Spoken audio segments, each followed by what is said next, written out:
Hello दोस्तों, विशिष्ट short hand channel पर आप सभी का बहुत बहुत स्वागत है। प्लीज़ चैनल को लाइक, सब्सक्राइब और शेयर करें ताकि नई नई डिक्टेशन आप सभी तक जल्दी जल्दी पहुंच सके। Test start.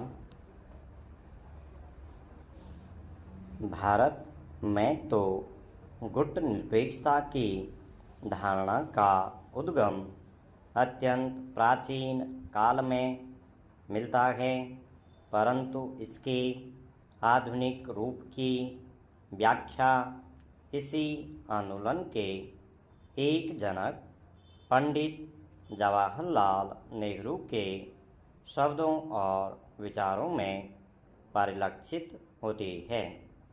उनका सिद्धांत या मत बहुत सरल था।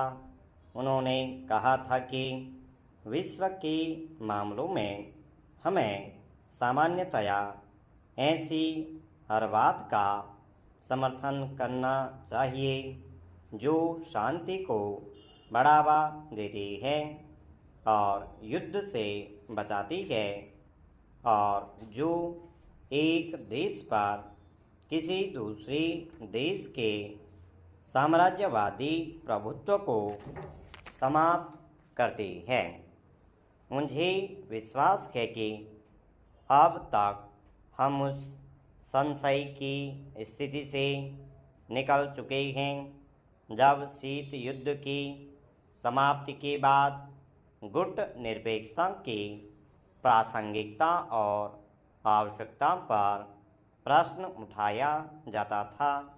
शीत युद्ध इतना अधिक विवश करने वाला बन गया था कि कई लोग तो यह ही भूल गए थे कि गुट निरपेक्ष आंदोलन शुरू करने के पीछे क्या युक्ति और तर्क था, और वे समझते थे कि यह एक या दूसरे जबरदस्त गुट में शामिल होने के लिए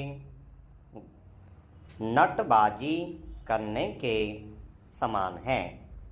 शांति प्रभुत्व के विरुद्ध संघर्ष विभिन्न राष्ट्रों के बीच सहयोग और नई विश्व व्यवस्था कायम करने के स्थायी उद्देश्यों का तो महत्व ही गौण हो गया।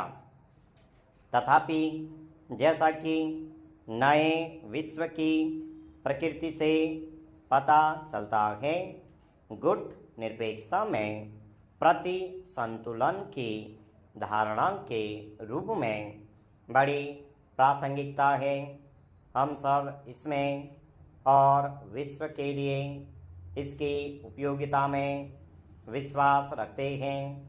पुराने ढांचे का एक भी ऐसा कारक नहीं है जो कम हो गया है और जिससे गुट निरपेक्षता की भूमिका किसी भी तरह कुछ भी कम समझी जा सके।